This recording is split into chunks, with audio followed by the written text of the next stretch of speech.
Alhamdulillahi Rabbil Alamin.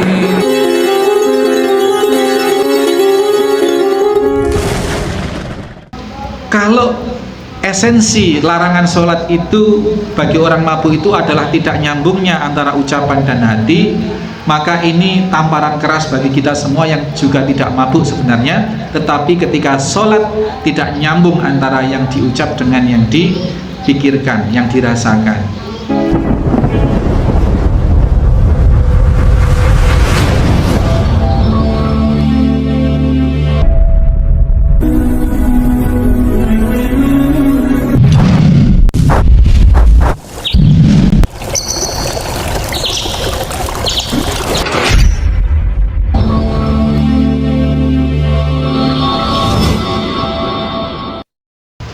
Bismillahirrahmanirrahim. Assalamualaikum warahmatullahi wabarakatuh. Innal hamdalillah nahmaduhu wa nasta'inuhu wa nastaghfiruh wa na'udzu billahi min shururi anfusina wa min sayyiati a'malina. May yahdihillahu fala mudhillalah wa may yudlil fala hadiyalah.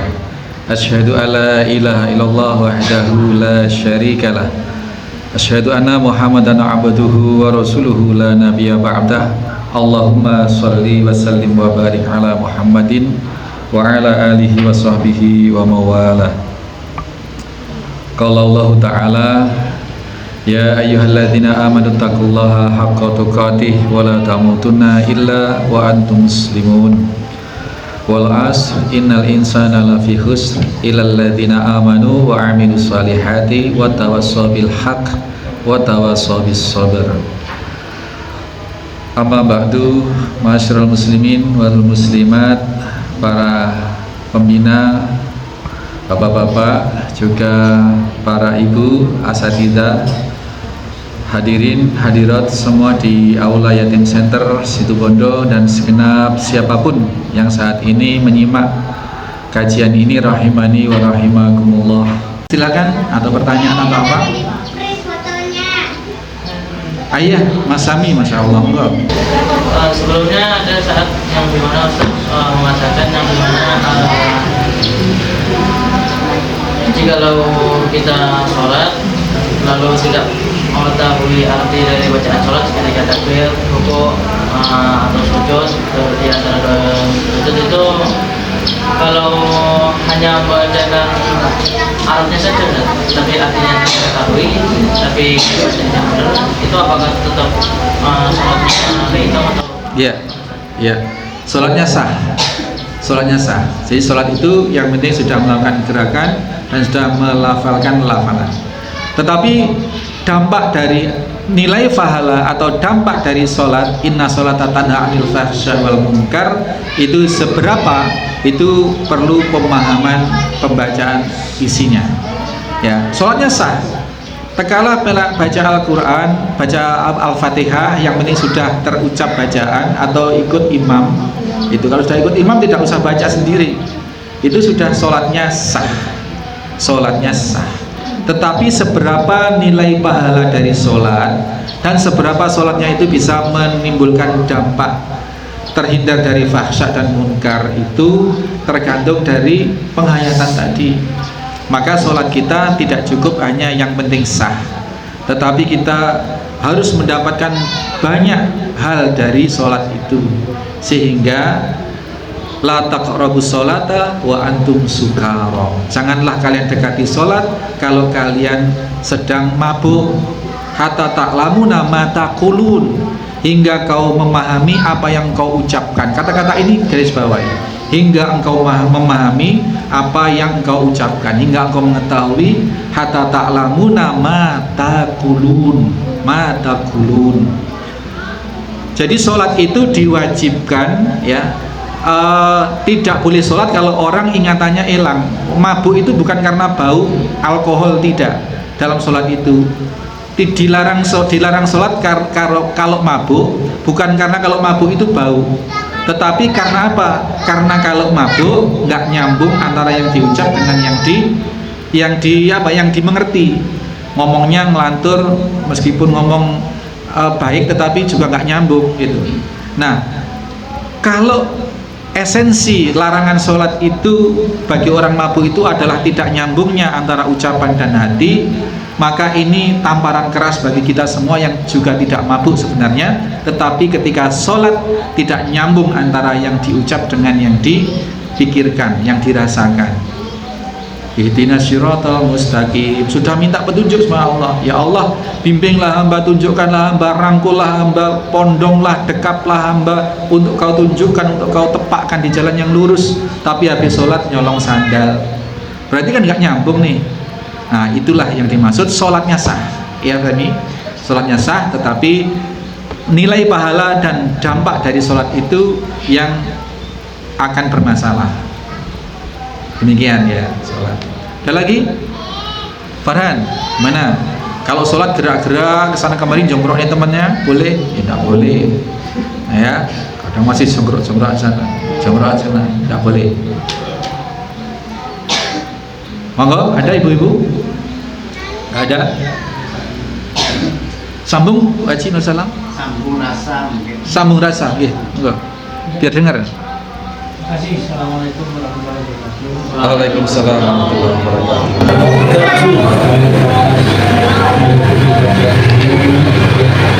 Hal ini juga mengingatkan pada diri saya sendiri. Saya barangkali sudah bahkan 70 tahun. Ada bahwa makin ternyata semakin berubah. Kami tidak menyesal bahwa saya berusaha ini kemudian terlambat kami di masa-masa yang akan dulu, dimana sekarang jauh berbeda.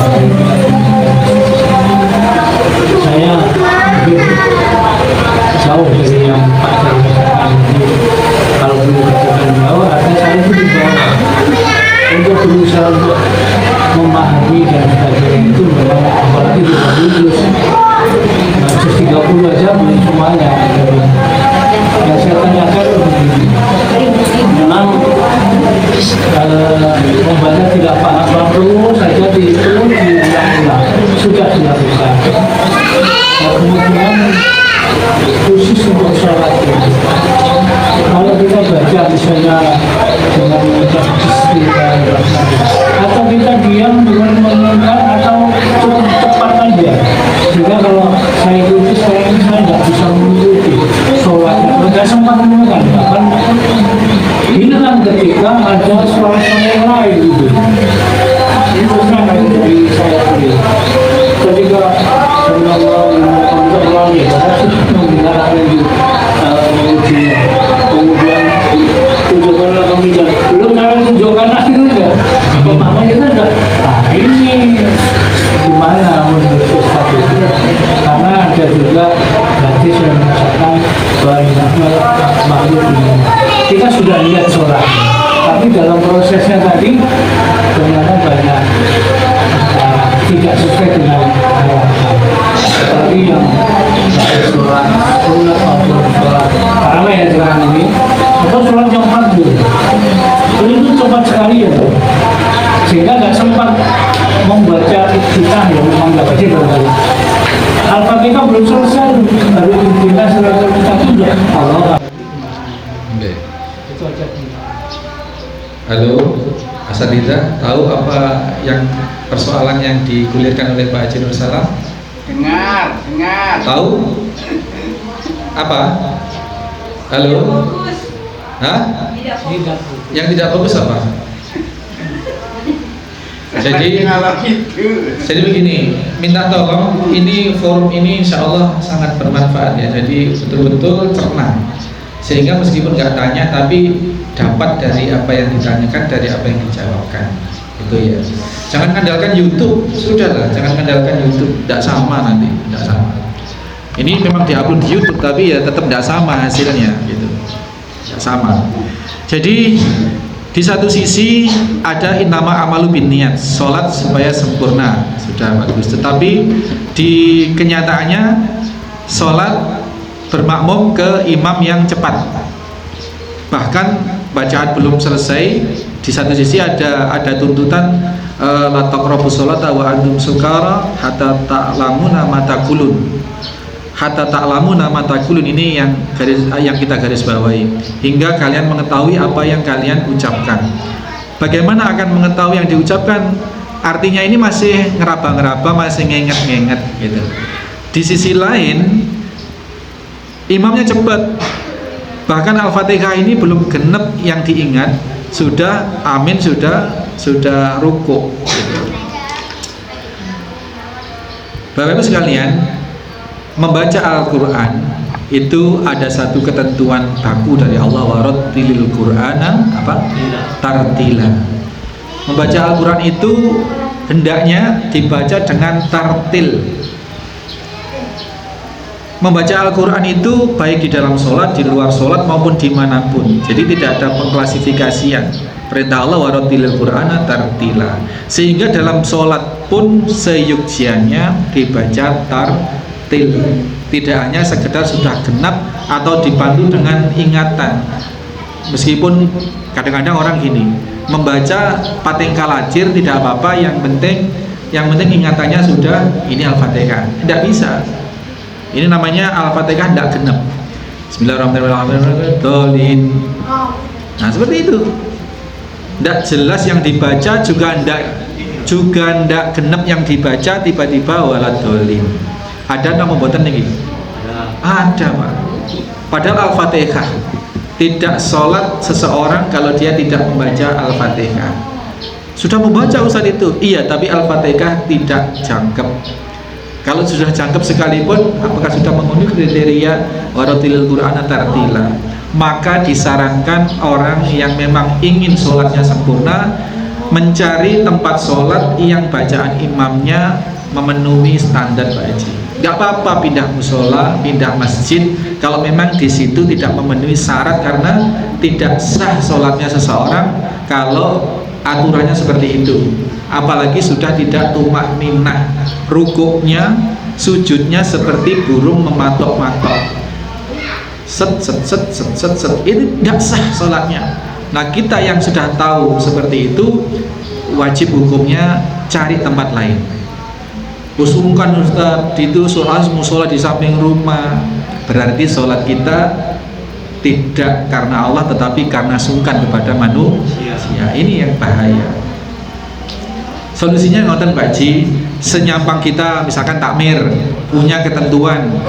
Nah, ini kebetulan Pak Haji kan ketua takmir nih, punya ketentuan syarat mengimami di musola ini, bacaan harus tartil, harus tumakninah, rukuk sujudnya harus ada jeda. Tumakninah itu berhenti sebentar, tumakninah itu tenang sebentar. Rukuk harus ada diamnya gitu. Tumakninah itu tenang, diam, baru tidak langsung rukuk Allahu Akbar sami Allahu liman hamidah kayak pendal itu. Itu kayak burung matuk. Rukuk juga sujud juga gitu. Allahu Akbar, Allahu Akbar, Allahu Akbar. Ini burung mematuk ini yang dilaknat oleh baginda Nabi Shallallahu Alaihi Wasallam.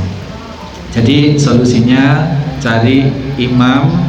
Kalau sudah mengelola musola, alhamdulillah Pak Haji, tentukan kriteria imam. Nggak apa-apa kalau perlu di beberapa takmir masjid musola yang sudah modern itu ngimpor imam. Kalau memang di sekitar situ tidak ada yang layak, nggak apa-apa, impor imam dari tempat lain. Biasanya di kayak Sidoarjo, kayak di mana di kota-kota itu, di Jember itu juga sudah ada, di Malang itu memang order ke pesantren-pesantren tahfidz itu memang order untuk dijadikan imam rotib. Imam rotib itu maksudnya imam tetap untuk 5 waktunya terutama. Itu memang kewajiban takmir itu.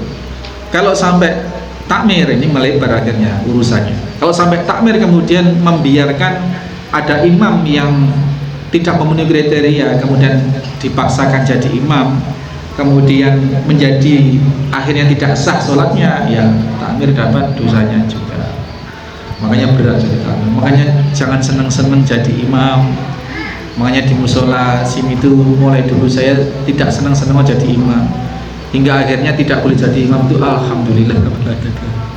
Seperti itu ya, silakan sudah yang mau jadi imam. Tapi bagi yang ngerti dengan bacaan imam yang saromben itu menjadikan sholatnya tidak sah. Bahkan kalau orang sudah mengerti bacaan imamnya itu sampai mengubah arti.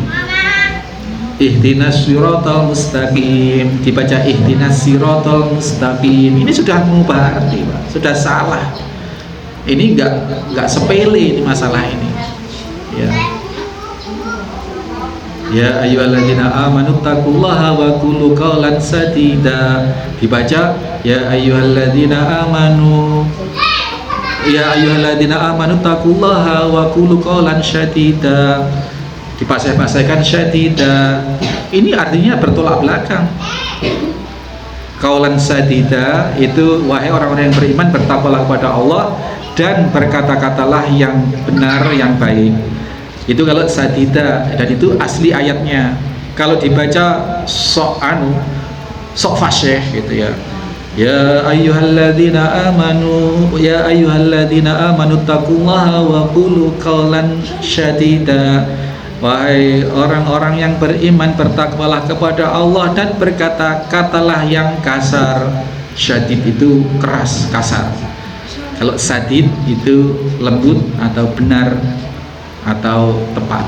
Jadi bertolak belakang seperti ini. Ini bukan masalah sepele. Bisa jadi imamnya nggak tahu, makmum yang lain juga nggak tahu. Kalau ada makmum yang tahu itu kemudian dia tetap sholat di situ, maka makmum satu ini sholatnya nggak sah.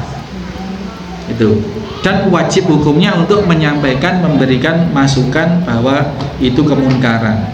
Kalau punya kewenangan, kalau ada kemungkaran, mengubahnya dengan 3 kan, dengan kewenangan. Kalau dia ketua takmir atau dia pengurus di situ, kalau dia orang yang dituakan di situ, punya kewenangan.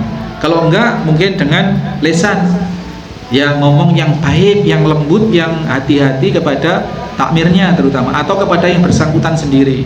Kalau tidak, bukan siapa-siapa di situ, tidak punya, ya tidak kenal-kenal juga, ya sudah diam aja, tetapi tidak setuju dengan bacaan seperti itu dan tidak usah sholat di situ. Ngoten nggih Pak Haji? Nggih, teman. Nggih. Berkaitan dengan itu tadi, ada misalnya remaja ini, saya jadikan imam. Lalu jemaah yang usia anak-anak mau jadikan imam. Padahal menurut saya dan teman itu bacaannya benar.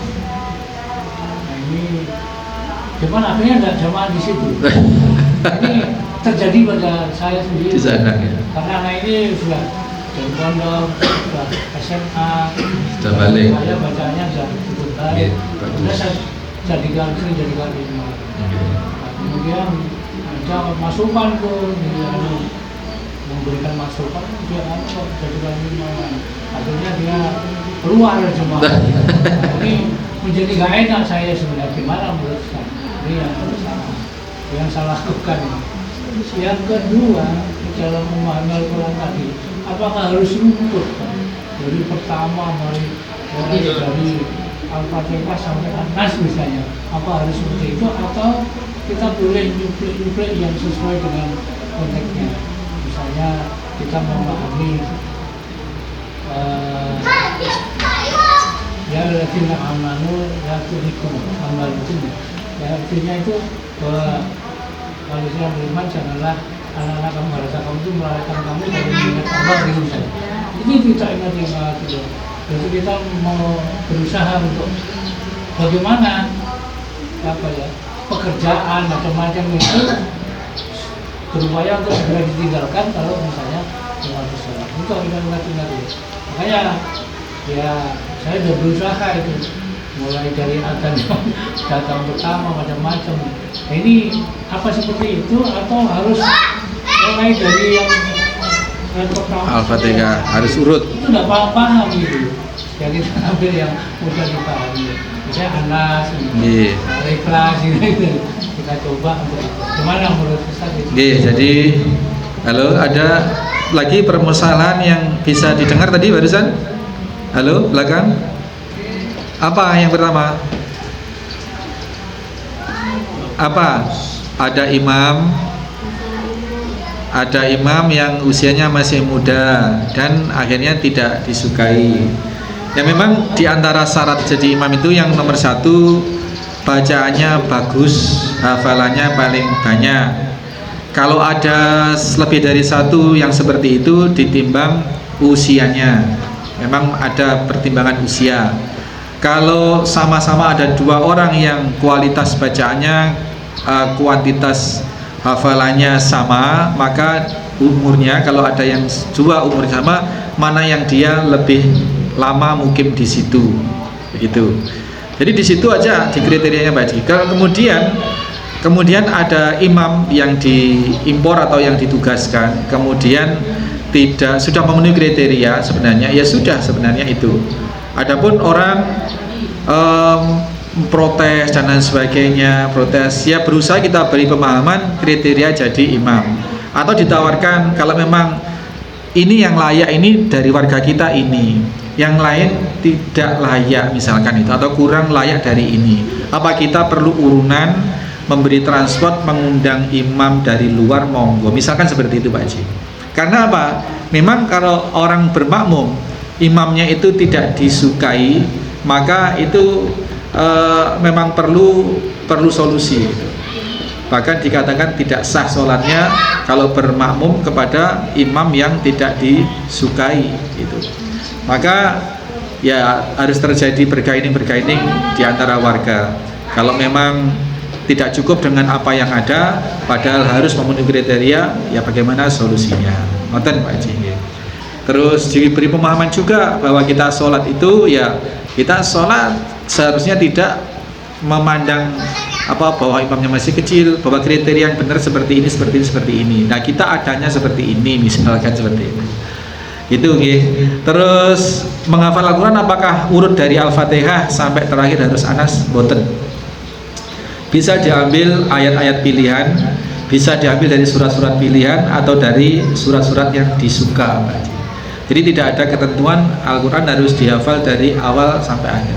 Rasul SAW juga ketika menghafal Al-Quran, turun Al-Quran itu juga acak kan. Kemudian yang menyusun ini adalah atas petunjuk Rasul adalah para penulis, diantara Zaid bin Thabit, diantaranya itu yang menyusun atas petunjuk Allah melalui baginda Nabi SAW. Ini Al-Fatihah di surat nomor 1 dan seterusnya. Jadi boleh kita dalam proses menginstal Al-Quran, menghafal Al-Quran itu boleh dari ayat manapun. Ada ketentuan begini Pak Haji, faqra'u ma tayassara minal Qur'an, bacalah Al-Quran, hafalkan Al-Quran, tadabburi Al-Quran, persering baca Al-Quran dari yang termudah bagimu. Ini dalam surat Al-Muzammil 20 insyaallah.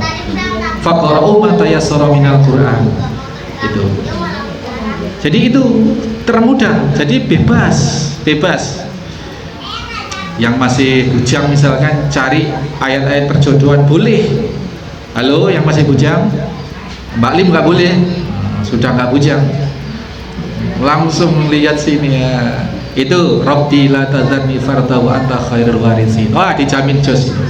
Dah, sakilas harus hafal. Itu ya, itu kalau yang masih bujang. Nanti siapa yang dituju, bismillah, istikharah sambil Rabbi la tadzarni farda wa anta khairul warithin. Jos. Saya dulu dikasih amalan itu. Ini jangankan orang yang masih bujang, ini istri orang bisa kantil, ini bener ya. Saya begitu kan dulu, wah saya takut, jadi saya takut. Ya, jadi ternyata enggak juga, ya enggak juga seperti itu. Itu sudah ayat Al-Quran sudah diramu dengan mistik-mistik, itu enggak betul, itu enggak betul. Betul Pak Haji, sudah. Ada lagi. Ngomong. Oh iya, siap. Saya juga masukan. Sekarang dalam sholat membaca Al-Mitra itu biasanya ada rakaat terakhir itu Al-Ikhlas, ya. Kemudian Al-Falaq, An-Nas, ada yang gitu. Nah kemudian ini dibaca An-Nas, Al-Falaq, Al-Ikhlas. Nah ini gimana? Ustaz, kemudian ada jamaah yang semuanya menyampaikan ke saya gitu. Gimana ini kan imamnya membaca dibalik ini yang biasanya witir ya? Witir biasanya. Iya, witir. Kemudian yang berikutnya surat Al-Fatul ya. Itu ambil surat-surat itu tidak runtut, jadi bolak-balik dari misalnya paling bawah ya, misalnya ambil Al-Falaq dulu, kemudian yang berikutnya An-Naba, atau ada yang Iqra tadi itu, itu kemudian Yang keduanya Al-Baqarah. Jadi satu sama ini gimana? Jadi begini, sholat itu baik fardu maupun sunnah itu yang diwajibkan ketika berdiri itu membaca Al-Fatihah, Pak Haji. Iya. Al-Fatihah itu yang wajib, rukun, bahkan merupakan rukun. Nah, yang lainnya itu tidak wajib, sunnah saja, dan tidak ada ketentuan harus surat apa dan harus berapa ayat. Apakah kalau satu surat harus penuh, itu juga boleh, sehingga tidak ada ketentuan ayat rakaat pertama surat An-Nas, rakaat kedua surat Al-Baqarah, tidak masalah Haji, tidak masalah. Bahkan ketika dipotong-potong pun juga tidak soal, tidak dibaca pun juga tidak soal. Justru termasuk witir tadi, kalau dibalik itu tidak ada ketentuan. Memang urutannya dalam Al-Quran adalah Al-Ikhlas, Falak, Anas. Tetapi untuk membaca di dalam sholat ini boleh tidak urut, karena tidak ada contoh, tidak ada ketentuan, tidak ada anjuran untuk urut. Bahkan 3 surat dibaca sekaligus itu juga tidak ada tuntunan.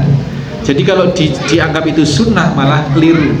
Ya dibaca saja, yang penting dibaca, berniat membaca surat di dalam Al-Quran 3 surat sekaligus, boleh dari depan, boleh dari belakang, dengan niat membaca surat saja. Tidak karena ini ada kesunahannya, oh harus dari depan ke belakang, tidak. Itu perlu dipahamkan bahwa masalah surat selain Al-Fatihah itu bebas. Yang kedua, justru yang ada kesunahannya adalah ketika kita sudah Al-Fatihah, coba anak-anak yang jadi imam, terus kemudian kita baca surat apapun, apakah potongan ayat atau apakah surat lengkap, tetapi setelah itu selesai ditutup dengan bacaan surat Al-Ikhlas. Ini malah ada kesunahannya. Misalkan baca surat ya ayyuhan nasu u'budu rabbakumul ladzi khalaqakum min nafsin wahidah. Misalkan sampai itu. Terus ini selesai, kemudian qul huwallahu ahad Allahus samad lam yalid wa lam yulad wa lam yakul lahu kufuwan ahad. Ini malah ada kesunahannya. Dalam satu riwayat yang sahih dinyatakan Rasul mengutus rombongan ekspedisi para sahabat dipimpin oleh satu orang pimpinan misalkan. Nah, pimpinan ini termasuk pimpinan regu, ya pimpinan konsumsi, ya pimpinan, semuanya dia selaku imam dalam kafilah itu. Termasuk imam sholat. Nah, imam sholat ini semenjak perjalanan sampai pulang ke Madinah, setiap sholat seperti itu. Setiap habis Al-Fatihah kemudian surat apa ditutup dengan Al-Ikhlas. Lalu para sahabat mempertanyakan itu, protes lah, katakanlah, lu kok gitu bacaan, kan Rasul tidak punya contohan seperti itu, tapi kok selalu seperti itu. Ya sudah, kalau kamu nggak setuju dengan apa yang saya lakukan, kamu aja yang jadi pimpinan, jadi imam. Oh enggak mau, karena kamu sudah ditunjuk oleh Rasulullah. Ya sudah, kalau aku yang ditunjuk Rasulullah, kamu ikut saya apa kata saya. Akhirnya gitu. Tapi orang-orang ini taat kepada pimpinan itu, tapi masih gerundel, masih memendam satu tanda tanya besar. Kembali ke Madinah, dilaporkanlah kepada Rasulullah, wahai Rasul, imam kami di perjalanan begini. Ditanya, kenapa engkau selalu mengakhiri bacaan suratmu dengan Al-Ikhlas? Ya Rasulullah, karena saya sangat cinta dengan surat ini, karena dia mengesahkan Allah. Engkau benar.